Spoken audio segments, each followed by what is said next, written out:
A recent survey found that more than half of mothers felt closer to their sons than they do their daughters. And the feeling is clearly mutual, as 1 in 2 men say out of everyone, their mum had their largest influence on their life. That mother-son bond is really unbreakable. It's very natural, Danny, and it's inexplicable sometimes, but it's just so tight, isn't it? Absolutely. I mean, how amazing are mums? Amazing. Yeah. They're amazing.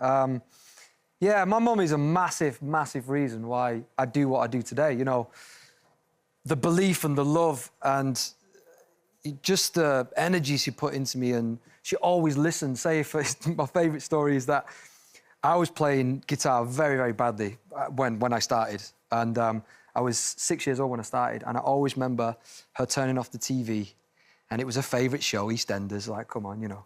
And she turns it off, and I was like, I remember that as a kid, and I remember going, that's amazing, that my mum is willing to listen to me over her favourite TV show.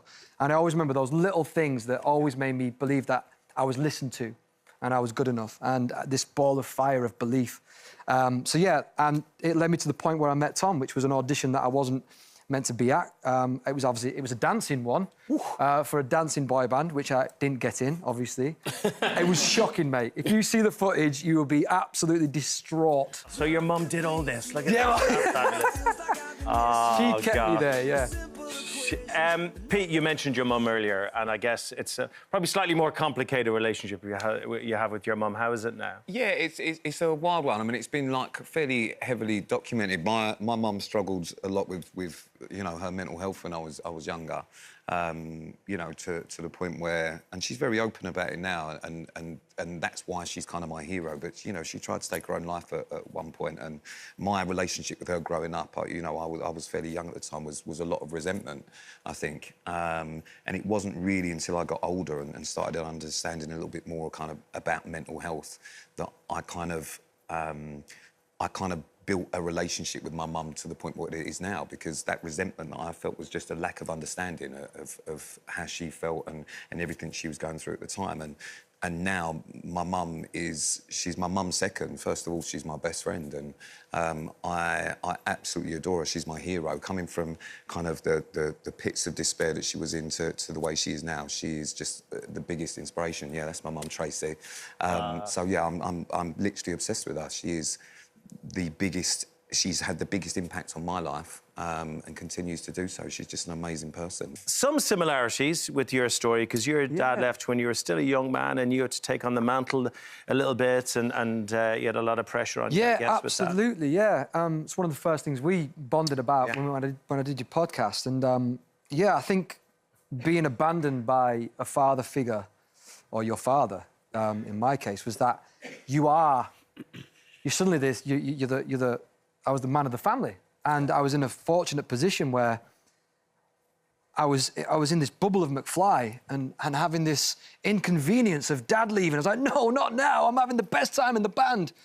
So my way of dealing with it was, like, you know, making sure Mum wasn't homeless, put my sister through university, and I wasn't there emotionally, I don't think, because I just wanted to escape it. I was too young to understand. Yeah. You know, and I just knew that my mum was in so much pain. And then it became... And our relationship kind of probably broke down a little bit from that. And I hope she doesn't mind me saying, but, you know, it was the fact that I was getting her problems, and I wasn't, you know, ringing my mum going, I'll tell you my problems. And it was a lot for me to deal with. But now we're stronger than ever, and I think that, like you say, like, understanding each other and what I've learned and being put in that position and the pressure of that made me not do... You know, not be inspired by my dad, but in terms of, like, work on myself, be better, try and help my mum, guide her through this process of not feeling down in the dumps and the pain and and everything about it. Yeah, I did escape it in the band, but also I've learned so much, and I'm such a better person, a better man for it, that I've tried to guide her through it. And now we have the best relationship. Lovely. She was there in the jungle at the end. And she was over the moon that she could be there. And my mum's the most amazing person as well. Like your mum, I think so highly of... I heard your mum was the life and soul of the party for everyone that was waiting as well. Well, yeah, my mum's a hairdresser, right? Yeah, yeah. And within minutes, she's got Colleen Rooney's mum, everyone's mum in the hotel room, blow dry in their hair, Prosecco, talking about life, putting the world to rights. Yeah, so, yeah, my mum My mum's an amazing person, and she's very lovable, and she loves everybody, and she loves life. And her being a hairdresser explains that quiff from the gods. Yeah, thanks. It's not bad today, is it? I've been desperate for this haircut. Oh, it's gorgeous.